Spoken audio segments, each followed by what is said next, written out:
But when my mother was dying, many years later, it was 1990, my mother said to me, I'm going to lick this thing, this cancer that she had, and I'm going to write a book about my life. And I knew she was dying, but of course I said, wonderful, Mom. And so after she died, that's when I started writing the memoir. Not really to write it for her, but to write our story, her story and my story together. And of course, I thought I was going to write her story, and I realized I had to write my story, and she would be part of it.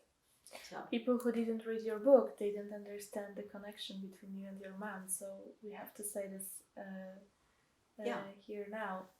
So the connection between you and your mom is that? Well, there's lots of them. It turns out, let me back up a little, and then I'll work up to the connection I think that you're referring to. So, well, I wouldn't understand why my mother was so depressed until the secret came out when I'm 20. And that secret was that when I was just a toddler, she and another married woman started a relationship. They're both married, they had husbands. And it was I was born in 51, so say it's like 1954, maybe 3, 4. It was very forbidden. There was no safety or ability to. My mother was in love with her and wanted to take me and live with this woman, but there was no way to do that at that time. So they were together secretly, stayed married for 2 years.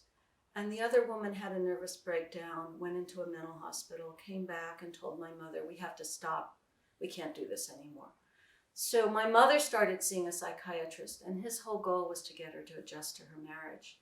And eventually she became suicidal and was taken away to a mental hospital and had electroshock treatments. And she was in and out of mental hospitals for a couple of years and came back very impaired on psychiatric drugs. And when I was in 5th grade, my father, who was a chemist, went to England and left me alone with her, and I took care of her. And she attempted suicide twice that year. So luckily, she survived all that. As I mentioned, part of what helped her recover was becoming political against the war in Vietnam. And the two of us had that bond initially. And she got off some of the psychiatric drugs. She got a master's degree in teaching. She became a teacher. She kind of recovered some. But it wasn't until I left home, went to college, and it was the women's movement. And I dropped out of college after a year and moved to San Francisco. And it was the women's movement and the gay liberation movement. And I came out as a lesbian. I knew nothing about my mother's history with this other woman or what had happened. And after I came out, about a month later, my mother came out as a lesbian. She reclaimed herself and she came to Joy.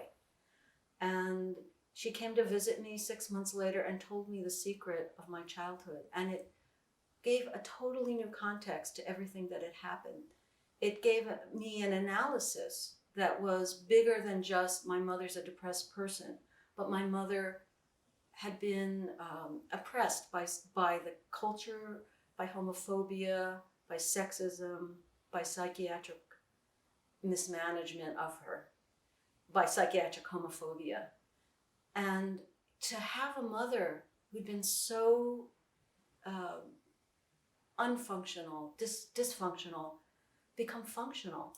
And in fact, another connection that we had was that she became a psychotherapist as well. And she started by volunteering at a place in New York City. Oh, she moved from New Jersey into Manhattan, into Greenwich Village, into a vibrant lesbian community. She became an active lesbian feminist. And we visited each other.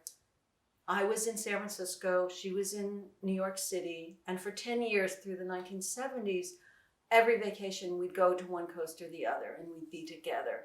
And we'd be part of a feminist community. We'd go to poetry readings, we'd go to lesbian bars together, you know. It was wonderful, this connection that we finally got to have with each other. And then eventually in the 1980s, she moved onto my block out in the West Coast in Oakland, and we had like a daily connection.